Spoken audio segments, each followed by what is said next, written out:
अरे तू कुठला चापशा? अरे खाली पलटणला जातो आणि रामराजे चाप असतो, सातारला जातो, शिवेंद्र बाबाकडे जातो आणि आता वायला गेला. तू वायला गेल्यामुळं भावनी तुझा वायचा बी कार्यक्रम केला. तू जिथं जाशील ना तिथं चापशात तुझा कार्यक्रम झाल्याशिवाय राहणार नाही. या खऱ्या अर्थाने या कुकुडवाड गटाचं आचारसंहिता गेल्या 8-10 दिवसापूर्वी लागेल अशी परिस्थिती असताना आदरणीय वैद्य साहेबांनी या भागामध्ये रोज 3-4-5 गावांचं भूमिपूजनाचं काम करत होते. तरी वैद्यकीय काम ते संपत नव्हतं आणि ज्यांनी मनापासून कुकुडवाड गट ताब्यात घेतल्यागत झाला की वहिनी मनापासून कुकुडवाड गटासाठी प्रेम करून त्या गटातल्या सगळ्या विकास कामांचं भूमिपूजन वहिनींनी फास्ट मध्ये आपण घेतलं. कारण भाऊंच्यावर कुठलीही जबाबदारी वहिनींच्यावर दिली ती वहिनींनी चांगल्या पद्धतीने या गटाची पार पाडली. खास करून आज असं वाटत होतं की आचारसंहिता 20 तारखेला किंवा 21 तारखेला लागेल, परंतु अचानक आज लागल्यामुळं प्रशांत आपण आज शेवटचा या ठिकाणी उद्घाटनाचा कार्यक्रम होता आणि आपण संवाद मेळावा घेणार होतो या ठिकाणी. पण आचारसंहिता 4 वाजता होती, त्यामुळे उद्घाटन जरी दुपारी घेतली भूमिपूजन तरी आता आपण आज संवाद मेळावा या घेतला. खास करून प्रशांत आपल्या सर्व विरोधीतल्या ग्रामस्थांना मनापासून धन्यवाद देईल की आपण चांगल्या प्रकारचं नियोजन केलं, त्याबद्दल मी मनापासून तुमचं स्वागत करतो. खरं तर अध्यक्ष साहेब, या गटामध्ये आत्ता मी तुम्हाला मगाशी गाडीत सांगितलं की आजही भाऊंनी कमीत कमी 1.5 कोटी कामाची यादी आज लास्ट आचारसंहिता लागल्यानंतर आज टाकली फक्त कुकुडवाड गटाची. गेल्या 1 महिन्यामध्ये या गटामध्ये कमीत कमी आदरणीय भाऊंनी 10 कोटीची कामं या ठिकाणी दिलेत गेल्या 1 महिन्यात. आणि भाऊ आमदार आणि मंत्री झाल्यापासून या गटामध्ये मी चॅलेंज देऊन सांगतो अध्यक्ष साहेब, कोणाच्यात दम असेल त्याला म्हणावं ये पुढं 100 कोटीची कामं 1 वर्षात दिलीत पाण्याच्या योजना सोडून. आणि त्याला मी साक्षीदार आहे, कुठल्या गावात काय काम दिले ते मला माहिती आहे. असली गोष्टी खूप येते लोक भाऊवर काय एकेरी बोलतो तो, त्याच्यात दम आहे ना तर ये म्हणा पुढं, चल बघू कुणाच्यात किती दम आहे ते. एकेरी बोलतो. अरे तू कुठला चापशा? अरे खाली पलटणला जातो आणि रामराजे चाप असतो, सातारला जातो, शिवेंद्र बाबाकडे जातो आणि आता वायला गेला. तू वायला गेल्यामुळं भाऊंनी तुझा वायचा बी कार्यक्रम केला. तू जिथं जाशील ना तिथं चापशात तुझा कार्यक्रम झाल्याशिवाय राहणार नाही. हे आज मी तुम्हाला सांगतो. बरेच दिवस झाले तेच चाललंय नाटक. विधानसभेला हा चापशा कुठल्या पार्टीत होता? ह्याला बाप कळना, आई कळना, कोण कुठला आहे काय कळत नाही. रोज एक पार्टी बदलतो. भाव म्हणते लुब्रिकेंट आहे ना, तर खराच लुब्रिकेंट आहे तो. एकदा काँग्रेस, एकदा भाजप, एकदा शिवसेना, एकदा राष्ट्रवादी, एकदा पवार गट आणि आता काय आहे माहित नाही मला. मी तुम्हाला खात्रीने सांगतो की गेल्या दीपावलीच्या निमित्तानं त्याने शुभेच्छा दिल्या होत्या आणि म्हणला होता आम्ही 18 लोकांचं आमचं कुटुंब आहे आणि आमचा 18 लोकांचा आत्मा एक आहे. आणि त्याच्यात दम होता तर आत्मा एक होता तर तू कशाला भाजपचे चिन्ह उभं राहिला? त्याचा स्वतःचा भाऊ सातारमध्ये जातो, भाजपचे चिन्ह उभं राहतो, तिथं नगरसेवक होतो. भाजपचं नाव घ्यायला काय तुला चावतंय का? मग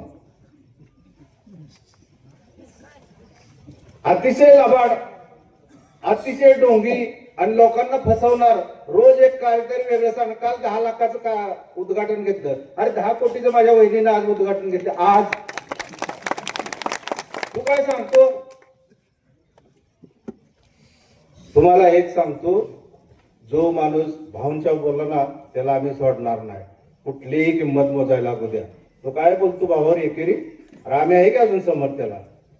तुझ्यात दम आहे ना, तू कशाला पळतोस दुसरीकडे? तूच लढ ना, तुझ्यात दम आहे तर. कशाला पुतण्याला पुढं करतो उभा?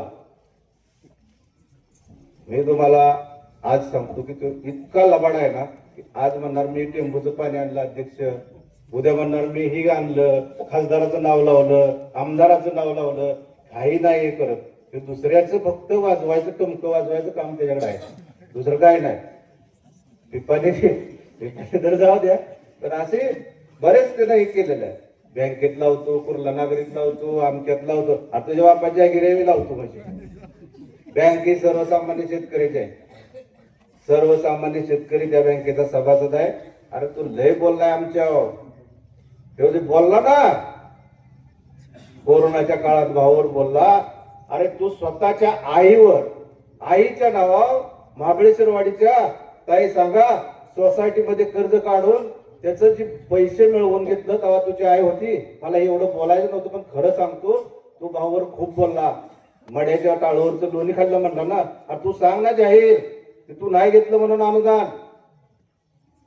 आपण काय बोलतो, आपण काय बोलतो त्याच्यावर आपलं भान पाहिजे. मला या निमित्तानं प्रशांत अध्यक्ष तुम्हाला एक सांगतो की कुकुडवाड गट हा भाऊंनी पूर्ण लक्ष घातलेला गट आहे आणि या गटामध्ये कुठलंच विकास काम राहणार नाही एवढं मी या निमित्तानं आज सांगतो. जोपर्यंत भाऊ या राज्याचे मंत्री आहेत आणि भाऊने फिक्स ठरवलेलं आहे की दर वर्षी या तालुक्याला 500 कोटी निधी हा फक्त रस्त्यासाठी द्यायचा आहे. कशासाठी? अरे इकडे 10 लाखात घेऊन आले 500 कोटी किती. आणि मी साक्षीदार आहे. मी आज सांगतो तुम्हाला की नुसत्या मुख्यमंत्री सडक योजनेमध्ये आपण आतापर्यंत 250 कोटीचे रुपये आलेत. किती आले? 250 कोटी. आणि काल परवा आपण 25-15 हे हेड ते भाऊचं खातच असं आहे. तुम्हाला सांगतो की भाऊ नेहमी भाषणात म्हणतात की जन्मापासून मरेपर्यंत लागणारा सर्व निधी हा भाऊंच्याकडे आहे. त्यामुळं जन्मापासून लागणार सगळं काही पैसे लागू दे. आता तुम्हाला सगळ्या शेतकऱ्यांना माझी विनंती आहे की तुम्हाला अजून माहित नाही की आमदारकीच्या वेळेस भाऊंनी आदरणीय देवेंद्र फडणवीस साहेब हे राज्याचे मुख्यमंत्री असताना आणि वीज मंत्री होते ना त्यांच्या वीज खातं, त्या ऊर्जा मंत्री असताना 100 DP आपल्या तालुक्यात दिले. त्यानंतर भाऊंनी या वर्षीचा सर्व DPTCचा निधी हा DP साठी दिला. त्याच्यामध्ये 110 DP आपल्याला मंजूर झाले. आणि अध्यक्ष साहेब तरी लोकांची काय DP हा विषय मिटला नव्हता. पण बघा नशीब आपलं चांगलं. हनुमानाच्या साक्षीने सांगतो की आज सांगतो की भाऊंनी आज आणि ह्या 10 दिवसात कमीत कमी 70 DP ला मंजुरी दिली. 25-15 कधी हेड माहित नव्हतं कोणाला. कधी मी आज खात्री सांगतो ज्या गावाला DP पाहिजे ना त्या गावाने यायचं. गावस्ती म्हणायचं मला DP पाहिजे, त्या मिनिटाला तुम्हाला ते DP देणार. एवढं मी खात्री सांगतो. काही काळजी करू नका तुम्ही, कुठलाही निधी मागा.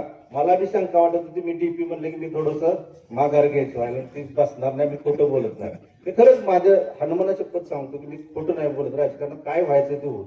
एखादा नाराज झाला चालेल पण मी खोटं नाही बोलत. पण भाऊंनी मला सांगितलं आपल्याला 25-15 DP द्यायचे आणि 70 DP ह्या 5 ते 6 दिवसात दिले. त्यामध्ये अध्यक्ष साहेब कुकुडवाड गटाचे 12-13 DP आहेत आत्ता द्यायला.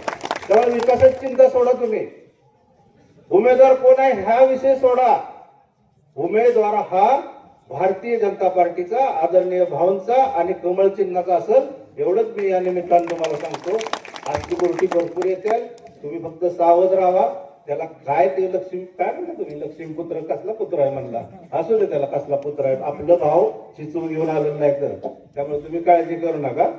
त्याच्यात काय दम असेल त्याला म्हणा कर. तुम्हाला मी आज सांगतो सगळ्यांनी खरं कुकुडवाड गटात आम्हाला कोणाचा इंटरेस्ट नसतो.